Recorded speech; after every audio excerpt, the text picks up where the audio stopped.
পার্বত্য চট্টগ্রামের বান্দরবান জেলার রুমা উপজেলার দুর্গম পাহাড়ি এলাকায় সেনাবাহিনী পরিচালিত বিশেষ অভিযানে কুকিচিন ন্যাশনাল ফ্রন্ট কেএনএফ-এর একজন মেজর পর্যায়ের কমান্ডার সহ 2 জন সদস্য নিহত হয়েছেন। এই অভিযানে একজন কেএনএফ সদস্য গুরুতর আহত হয়েছে এবং বিপুল পরিমাণ অস্ত্র ও গোলাবারুদ উদ্ধার করা হয়েছে। ওয়ালটন আবারও মিলিয়নিয়ার অফারে ওয়ালটন ফ্রিজ কিনে আপনিও হয়ে যেতে পারেন মিলিয়নিয়ার।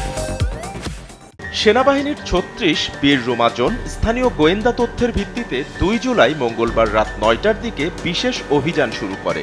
সেনা টহল দলটি রুমা উপজেলার রায়রুনপি পাড়া থেকে পলিপ্রাংশা অভিমুখে অগ্রসর হওয়ার সময় কেএনএফ সদস্যদের সঙ্গে সংঘর্ষে জড়িয়ে পড়ে।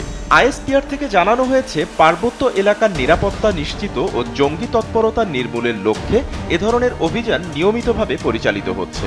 আইএসপিআর জানায়, এই অভিযানের মাধ্যমে কেএনএফ-এর একটি শক্তিশালী ইউনিটকে নিষ্ক্রিয় করা সম্ভব হয়েছে।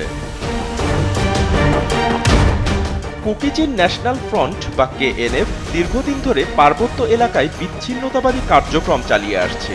এ সংগঠনটি কয়েকটি ব্যাংক ডাকাতি, অস্ত্র লুট এবং সামরিক বাহিনী ও সাধারণ মানুষের উপর হামলার ঘটনায় জড়িত বলে অভিযোগ রয়েছে।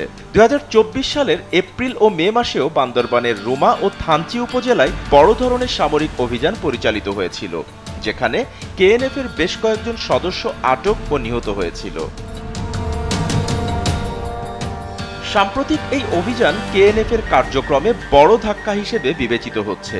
পার্বত্য চট্টগ্রামের শান্তি বজায় রাখতে আইন শৃঙ্খলা বাহিনী, বিশেষ করে সেনাবাহিনী অতন্ত্র প্রহরীর ভূমিকা পালন করে যাচ্ছে। ভবিষ্যতে এমন অভিযান আরও বাড়তে পারে বলে সংশ্লিষ্ট সূত্রে জানা গেছে।